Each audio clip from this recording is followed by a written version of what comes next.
Ipindi bora, matangazo yenye tija, ukweli na burudani. Sikiliza idhaa hii ya Kiswahili Radio Fortune Africa, kituo chao kinachokuwa kwa kasi sana duniani. Wakati huu basi ni wakati mwafaka wa kuenda kupokea taarifa yetu ya habari kwa utendeti kutoka idhaa hii ya Kiswahili ya Radio Fortune Africa.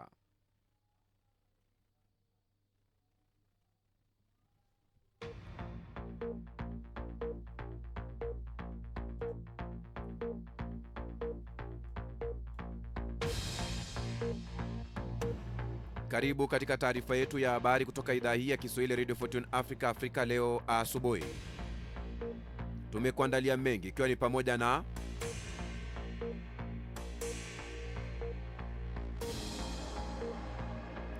abiria wa Uingereza aliyeketi kiti nambari 11A anusurika katika ajali ya ndege ya India, ripoti zinasema.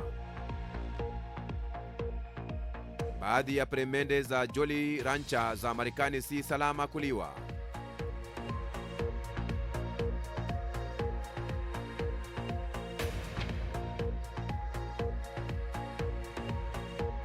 Bajeti ya Kenya kuweka katika mizani ukuaji dhidi ya hasira ya umma.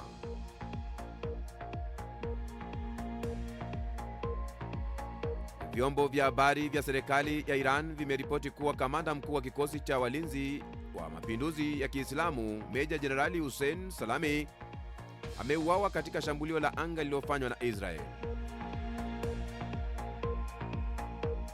Mkutano wa tatu wa Umoja wa Mataifa kuhusu bahari unaoendelea mjini Nice, Ufaransa, unalenga kukabiliana na changamoto kubwa zinazoikumba ulimwengu wa bahari.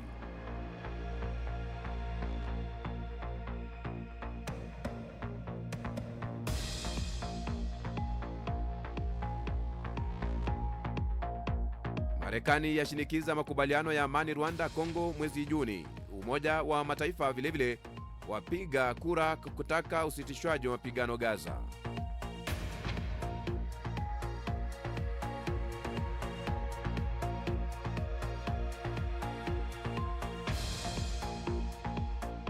Naam, na tumai ubweri wa afya pote pale ulipo duniani kwa moyo mkunjufu na mikono miwili. Hujambo na karibu kwenye taarifa zetu za habari kutoka idhaa hii ya Kiswahili. Jina langu ni Kantona Joseph. Mwanaume mmoja amenusurika kwenye ajali ya ndege ya Air India iliyoua takribani watu 200, mkuu wa polisi ameliambia shirika la habari la India. Kamishna wa polisi wa Ahmedabad GS Malik ameliambia shirika la habari la ANI kuwa kulikuwa na mtu mmoja aliyenusurika ambaye alikuwa kwenye kiti cha nambari 11A kwenye ndege ya Boeing 787-8 iliyokuwa ikielekea London. Taarifa ya ndege hiyo iliyoshirikishwa kwa umma kwa mamlaka ilisema abiria katika kiti hicho alikuwa raia wa Uingereza Vishwasha Kumar Ramesha. Vyombo vya habari vya India vimesema vilizungumza na bwana Ramesha hospitalini na kumripoti akisema sekunde 30 baada ya kupaa kulikuwa na kelele kubwa na kisha ndege ikaanguka. Kamishna Malik amesema kwamba manusura amekuwa hospitalini na anaendelea na matibabu. Kulikuwa na raia wa India 169, Waingereza 53, raia 7 wa Ureno na Mkanada mmoja kwenye ndege hiyo iliyokuwa ikielekea uwanja wa ndege wa Gatwick Air India imesema. Ndege hiyo ilianguka kwenye makazi yaliyokuwa yakitumiwa na madaktari chini ya dakika moja baada ya kupaa. Bidhaa kadhaa kutoka kwenye chapa ya peremende za Marekani sio salama kuliwa na zina viambato vinavyoweza kuharibu vinasaba na kuongeza hatari ya kupata saratani. Shirika la viwango vya chakula imeonya. Wafanyabiashara na wateja wa Uingereza wanahimizwa kuacha kununua na kuuza bidhaa za Jolly Rancher zinazomilikiwa na kampuni ya Marekani ya Hershey. FSA imesema zina viambato vya kemikali, mafuta ya madini na hidrokarboni yenye kunukia na hidrokarboni iliyojaa mafuta na madini moshi. Bidhaa hizo huhatarisha usalama zikitumiwa mara kwa mara baada ya muda, lakini hakuna sababu ya haraka na wasiwasi, kwani hatari ya usalama wa chakula ni ndogo, wakala huyo ameongeza. Kulingana na shirika hilo, kampuni ya Ashley imekuwa ikifanya kazi na shirika la serikali la Uingereza ili kuondoa bidhaa zinazoathirika za Jolly Rancher kutoka soko la Uingereza tangu 2024, lakini baadhi ya wafanyabiashara nchini Uingereza wanaendelea kuagiza bidhaa hizo kutoka nje. Bidhaa zilizoathirika ni Jolly Rancher Hard Candy, Jolly Rancher Misfits Gummies, Jolly Rancher Hard Candy Fruity 2 in 1 na Jolly Ranchers Berry Gummies. Mkutano wa tatu wa Umoja wa Mataifa kuhusu bahari UNOC3 unaoendelea jijini Nice, Ufaransa, unalenga kukabiliana na changamoto kubwa zinazokumba ulimwengu wa bahari, ikiwa ni pamoja na uchafuzi wa plastiki na uvuvi baharini. Katika mkutano huo, viongozi kutoka mataifa mbalimbali wanajadili hatua madhubuti za kulinda mazingira ya baharini na kuhakikisha matumizi endelevu ya rasilimali za baharini.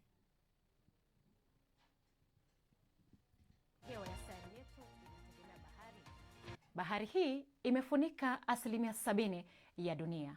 Bahari inazalisha oksijeni, bahari inakabiliana na mabadiliko ya hali ya hewa, bahari inasaidia viumbe hai wa baharini, bahari ni riziki kwa binadamu, lakini pia hutoa chakula. Lakini bahari hii inakabiliwa na vitisho mbalimbali. Vitisho ambavyo washikadau mbalimbali wakiwemo wanasayansi wamekutana Nice, Ufaransa kwa wiki moja kujadili masuala mbalimbali, lakini pia kuangalia ni jinsi gani washikadau watatumia njia ama mbinu endelevu kuhifadhi bahari hizi. Na baadhi ya vitisho hivi kwa bahari, moja ni mabadiliko ya hali ya hewa. Mabadiliko haya ya hali ya hewa yanafanya joto la bahari kuongezeka, na joto hili la bahari likiongezeka linafanya miamba ya matumbawe kuchubua, na yakichubua, hii ni kwamba makazi ya samaki yameharibiwa. Pia mabadiliko ya hali ya hewa yanasababisha tindikali ya bahari kupanda na kina cha bahari pia kupanda. Tishio lingine ambalo bahari inakabiliwa nalo ni uchafuzi wa plastiki, na takribani tani milioni 8 za plastiki huwa zinaingia baharini, na zikiingia baharini, viumbe hai wa baharini watazimeza, lakini wakati mwingine zitasababisha kifo na majeraha. Tishio lingine ambalo bahari inakabiliana nazo ni uvuvi unaopitiliza. Uvuvi huu wakati mwingine ni uvuvi haramu, na takwimu zinaonyesha kwamba siku zijazo, iwapo swala hili halitazingatiwa, basi kutakuwa na plastiki nyingi baharini kuliko vile samaki wapo baharini. Tishio lingine kwa bahari zetu ni uharibifu wa makazi ya nyumba za samaki, ambapo tulisema kwamba joto likiongezeka baharini linachubua miamba ya matumbawe ambao ni nyumba za samaki, na samaki zinapungua baharini. Tishio lingine kwa bahari ni uchafuzi kupitia kemikali na mafuta, na pia maji taka kutoka kwa viwanda ambayo yanapunguza oksijeni ambayo sana hutegemewa na viumbe wa bahari. Lakini tishio lingine ambalo linazungumziwa ni kelele chafuzi. Hili ni swala ambalo halijazungumziwa sana, lakini katika mkutano huu wa Nice, Ufaransa, limezungumziwa. Kelele za chini ya maji kutoka kwa meli, kuchimba visima, huwa vinavuruga mawasiliano na ubaharia na kuzana kwa viumbe baharini. Mtazamaji, ili kulinda bahari zetu, wanasayansi, wana mazingira wanapendekeza kwamba kupunguza matumizi ya plastiki na kuboresha usimamizi wa taka, lakini pia kutekeleza uvuvi endelevu na maeneo tengefu baharini, lakini pia kupunguza hewa chafuzi, kufanya urejesho wa mikoko na miamba ya matumbawe, lakini pia kuongeza hamasa na kuunga mkono sera zinazofaa kwa bahari zetu.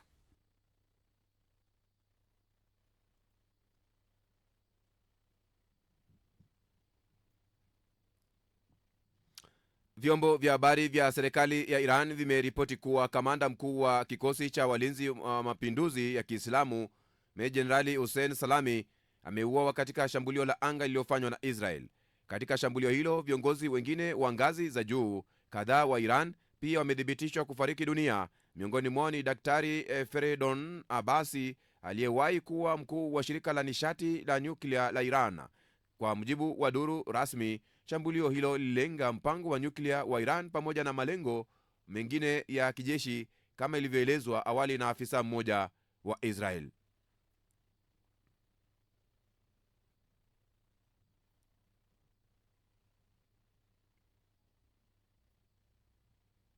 Ndege ya shirika la ndege la India iliyokuwa imewabeba watu 242 imeanguka muda mfupi baada ya kuanza safari kutoka uwanja wa ndege wa Ahmedabad, magharibi mwa India, maafisa wamesema. Ahmed Kidwai, mkurugenzi mkuu wa mamlaka ya usafiri wa anga ya India, aliambia shirika la habari la Associated Press kwamba ndege ya Air India AI-171 ilianguka katika eneo la makazi linalofahamika kama Meghani Nagar dakika 5 baada ya kupaa. Alisema kuwa abiria 232 na wafanyikazi 12 walikuwa ndani ya ndege hiyo iliyokuwa ikielekea uwanja wa ndege wa London Gatwick nchini Uingereza. Ndege hiyo imeanguka katika eneo la makazi karibu na uwanja wa ndege wa Ahmedabad. Polisi wanasema ilianguka katika makazi ya madaktari, hali ambayo imelemaza shughuli ya uokoaji. Picha zilizosambazwa mitandaoni zinaonyesha moshi ukifukuta kutoka eneo la ajali karibu na uwanja wa ndege wa jiji hilo. Kampuni ya Boeing iliyotengeneza ndege hiyo imesema imefahamishwa kuhusu ripoti ya ajali hiyo na inaendelea kukusanya taarifa zaidi. Kwa miaka sasa, kampuni ya Boeing imekumbwa na misukosuko baada ya ndege zake kuhusika katika ajali kadhaa duniani, na mamlaka ya safari za anga zilikuwa zimetilia shaka usalama wa ndege hizo.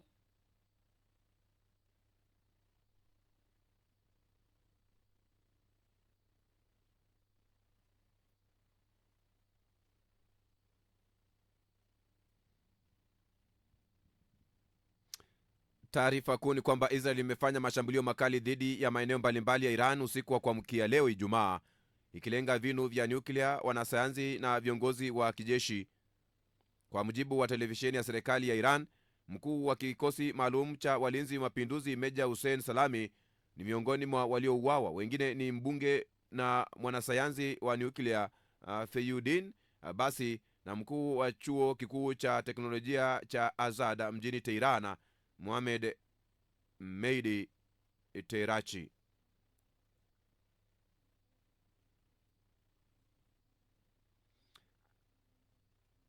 Ukuaji wa uchumi wa Kenya wapungua kwa asilimia 4.7. Kasi ya ukuaji wa uchumi wa Kenya imepungua kwa asilimia hiyo. Bajeti ya mwaka wa 25-29 ilikadiriwa kuwa shilingi za Kenya trilioni 4.26 kutoka shilingi trilioni 3.87 mwaka uliopita wa fedha. Waziri wa fedha za umma John Mbadi alifungua ukurasa mpya wa usimamizi wa hela za umma katika bajeti mpya ya mwaka wa 25-26 na kuzitaka wizara ya mamlaka nchini humo kuwasilisha maombi ya pesa kwa kusadikika kwa matumizi.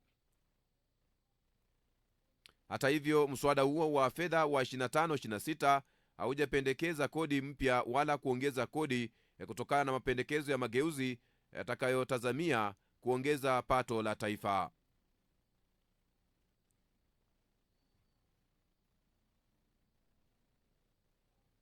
Waziri wa fedha nchini Tanzania Mwigulu Nchemba aliwasilisha bajeti katika bunge la nchi hiyo ya Afrika Mashariki hiyo jana.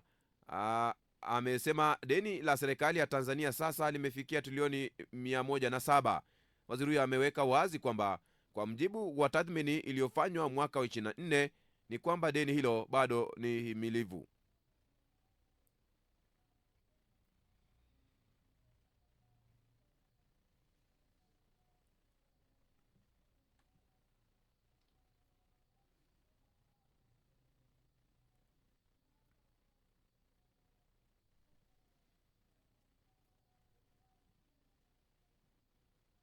Msikilizaji, katikati ya jangwa la nchini Misri kuna kivutio cha kipekee, mji wa Siwa. Hili ni eneo lenye maji, yani oasis kwa Kiingereza, ikiwa na maziwa yenye maji ya chumvi. Watafiti ambao wanasema kwamba watalii huja hapo kufurahia mandhari ambayo ni pamoja na uwezo wa kuogelea bila kuzama. Misri kwa piramidi zake, mji wake mkuu wa Cairo, mahekalu ya jadi ya Luxor na miji ya mapumziko ya Bahari Nyekundu. Wengi hawajafika katika vivutio vingine vingi vya kipekee katika jangwa kubwa la Magharibi ambalo linapakana na nchi ya Libya. Ni eneo kubwa nchini Misri ambalo halina umaarufu sana kama maeneo mengine. Hebu tuangazie kidogo mji uitwao Siwa. Siwa ni eneo lenye maji katikati ya jangwa, kwa Kiingereza oasis. Mji huu upo katika jangwa la magharibi la Misri wenye kina cha urefu wa kilomita 80 na upana wa kilomita 20 tu, na takriban wakazi zaidi ya 30,000. Inaaminiwa chanzo cha maji haya ni kutoka kwa mvua iliyonyesha miaka zaidi ya 40,000 iliyopita. Unyogovu hapa uliundwa baada ya mchanga na chumvi kupeperushwa na upepo. Maji mengi ya katika eneo hili la Siwa yana chumvi nyingi, na mji umezungukwa na maziwa makubwa ambayo maji yake hayawezi kutumika kwa shughuli za kilimo kwa sababu ya chumvi yake. Kabla ya mwishoni mwa mwaka wa 1980, Siwa Oasis ilikuwa inafikiwa kwa ngamia pekee. Leo ni mwendo wa saa 12 kwa gari kutoka mji mkuu wa Cairo. Hata hivyo, umbali wake hauwakatishi tamaa wale wanaovutiwa na chemichemi iliyo katika eneo hili ya ajabu, ambayo iko maili 30 tu kutoka nchi ya Libya.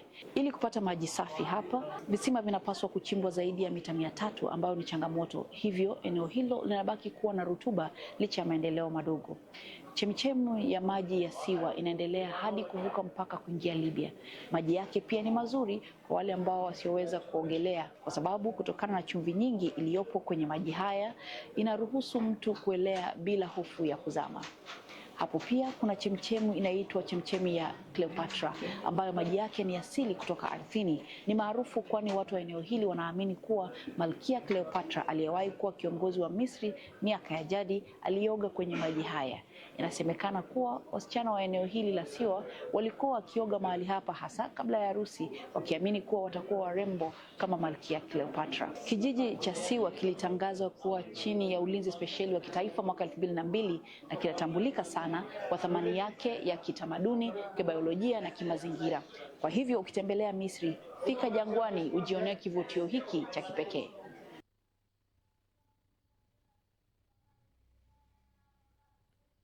Na tukiingali nchini barani Afrika, kwamba jiji la Nairobi nchini Kenya kwa siku kadhaa sasa limeshuhudia maandamano ya wananchi wanaotaka waliohusika na kifo cha mwanablogi Albert Ojwang kuwajibishwa. Kwa upande wake, polisi wamelazimika kutumia mabomu ya machozi kuwatawanya baadhi ya waandamanaji hiyo jana.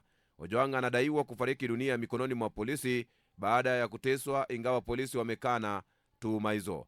Hadi kufikia sasa, viongozi mbalimbali akiwemo rais wa taifa hilo William Samoei Ruto wametaka uchunguzi wa kina na usio ulio huru kufanyika ili kuwa wahusika wa kifo hicho wachukuliwa hatua. Alipokuwa Albert Ojwang, kifo cha mwalimu na mwanablogu wa Kenya Albert Ojwang akiwa chini ya ulinzi wa polisi kimeibua maswali mengi ambayo Wakenya bado hawajapata majibu sahihi. Swali kubwa na la msingi ni kuhusu njia zilizotumiwa kumkamata. Katika kujaribu kutoa majibu na ufafanuzi wa maswali hayo, Inspekta Jenerali wa polisi nchini humo Douglas Kanja alisema kuwa Ojwang alikuwa miongoni mwa wanablogu waliokuwa wakichunguzwa kwa kusambaza taarifa za uongo kuhusu naibu Inspekta Jenerali Eliud Lagat. Kulingana naye, polisi waliomba taarifa zake kutoka kwa mamlaka ya mawasiliano kuhusu akaunti ya X ya Pixel Pioneer AI na kupata maelezo yaliyowasaidia kumkamata Ojwang katika akaunti ya Homa Bay. Hata hivyo, mamlaka ya mawasiliano ilikanusha madai ya kutoa taarifa hizo na kusisitiza kuwa kamwe haiwezi kushirikiana na polisi bila agizo la mahakama. Wakati huo huo, Safaricom ambayo ni kampuni kubwa inayoongoza kwa huduma ya mawasiliano nchini Kenya, nayo kupitia mkurugenzi wake mtendaji Peter Ndengwa ilikana kuhusika na utoaji wa taarifa za Ojwang. Hii ni baada ya aliyekuwa mwanasheria mkuu na waziri wa utumishi wa umma Justin Muturi kudai kwamba huenda kampuni hiyo ndio iliyotoa taarifa nyeti kwa vyombo vya usalama bila kufuata taratibu za kisheria. Wakenya wamejikuta wakichezeshwa danadana kama mpira bila kujua ni nani msema kweli. Mbali na kutaka kujua ukweli unaomhusu Ojwang, lakini wenyewe pia wameingiwa na hofu ya kukosa uhakika wa faragha ya taarifa zao, huku wakiuliza ni kwa kiasi gani taarifa zao ziko salama.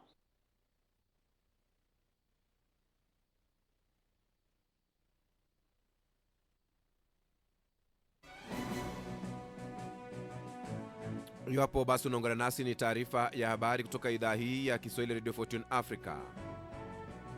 Habari kuu ni kwamba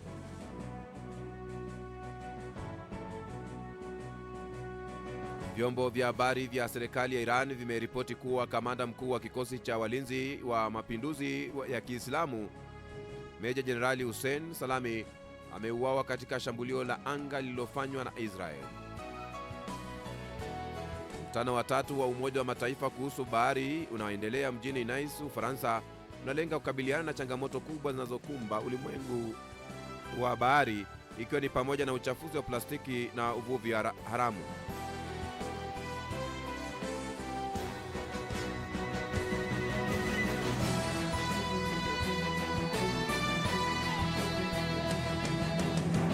Marekani yashinikiza makubaliano ya amani Rwanda, Kongo mwezi Juni. Umoja wa Mataifa wapiga kura kutaka usitishwaji mapigano Gaza. Mpenzi msikilizaji, tunakuomba simama na kituo hiki kufikia malengo yake ya uratibu kwenye hatua ya kununua transmitter yenye uwezo wa kurusha matangazo yake mbali na kwa njia nzuri yatakayotanua wigo letu na kuwafikia mamilioni ya watu kwa njia ya FM. Unaweza wasilisha mchango wako kupitia paybill namba ni 625625, akaunti namba ni 01245085217800, au till namba ni 4561468 kupitia mitandao yote ya kurusha pesa. Mambo yetu, safari yetu, maisha yetu, tamaduni wetu na imani yetu. Sikiliza idhaa hii kwa vipindi bora, matangazo yenye tija, vile vile ukweli na burudani.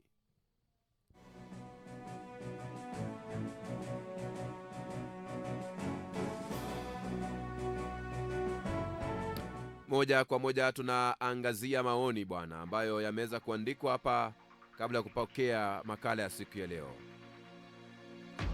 Kastori Palivi Mloka anasema mnapatikana vizuri sana na wapokea vizuri. Charles Mwalongo Palivi nawapata toka Njombe, asante sana. Mchaliston Palivi tuko hapa Uganda, Kampala. Shukrani kwa habari zenu motomoto Radio Fortune Africa. Smile Saki anasema Wamandewa Singida, na amani ni muhimu sana ukanda wa DRC Congo na maslahi ya wananchi wa Congo. Kwingineko katika sehemu hii kwamba Mwajabu pale Vikasi Mgumbo, naona kama dunia inataka kuingia kwenye vita vya 3 vya dunia, maana nchi nyingi zina vita. Tunasubiri nchi kubwa 4 tu ili vitimie vita vya dunia. Godfrey Sanga, kimtazamo baadhi ya Watanzania wengi uwezo wa kufikiri ni mdogo sana na wanapenda sana kuona nchi nyingine wakipigana vita na kushangilia. Mnapata faida ipi? Ndio Godfrey Sanga anauliza. Hali ya dunia inazidi kuwa mbaya, Mungu iponye mataifa. Anaitwa Mwakesa Joe. Eliaika Palivi Lucas anasema kwamba we don't want a nuclear weapons in our beautiful world. Hatuhitaji zile zana za nuclear kwenye dunia hii. Abi Love anasema mashambulio yote yatakayotokea kuanzia sasa dhidi ya Israel, dunia itawalaumu. Maoni yake hayo. Maoni yake Chris Kitwage pale Viran ndio mleta fujo hapo Mashariki ya Kati, hutumia proxies kama Hezbollah, Hamas, Saudi na vikundi vingine vikushambulia Israel. Sasa acha aonje na yeye vita direct. Anasema na akae na wasiwasi, na mimi naamini utawala wa sasa wa Iran ukitolewa, Mashariki ya Kati kutakuwa na amani, maana yeye ndiyo mleta fujo katika eneo hilo. Hapa tunasubiri tu vita nyingine Mashariki ya Kati kwa uchokozi huu wa wazi wa Israel na Marekani.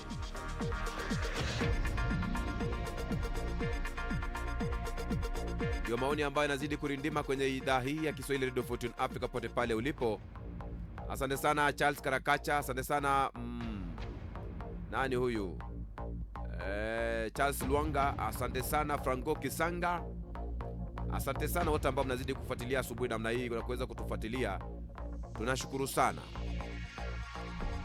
Hii ni idhaa ya Kiswahili Radio Fortune Africa.